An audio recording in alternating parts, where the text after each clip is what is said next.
Alright now, so I am back with another video. So my mom is going to be showing you how to make a U-part wig. So let's get into it.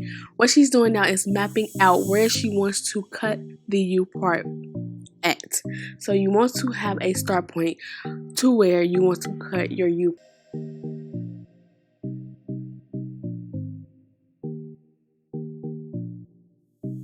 So with each track, she's just simply doing the flip over method, but when she gets to the top, she's just going to take the scissors and lay them flat.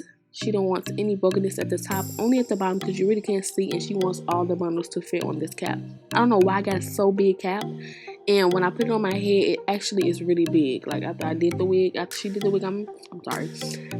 wig and she put this on my head, it was actually kind of big for me. It's like I got a big head, but I really don't. It's the size of my head. I got an acorn head. But anyways, y'all, when she gets to the top, I know you're not gonna see this part, but you know where she laid the glue down, where she's going to cut the excess lace off. What you want to do is, as soon as you get to a certain point, you're going to start where she laid the glue from to the other side. That's what I was trying to say. So you're going to keep doing that. You're not going to overlap that glue. You're just going to go keep going from each side until you get to the top and just lay them flat like you would do a wig. That's all there is to this wig.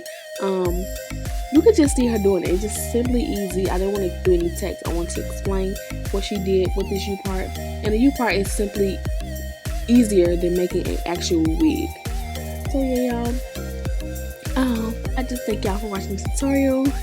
If you want any tips, let me know in the comment section below. Let me know if you like U-part wigs.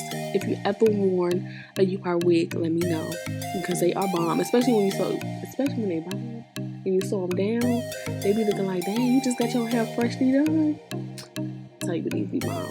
But don't forget to go check out Beauty Forever Hair. I will leave all the links in the description right below. This is actually their blonde hair, and I will leave the links that I use in the description right below as well. So don't forget to go check them out and tell them that I sent you. And until then, I'll see you guys on the next video.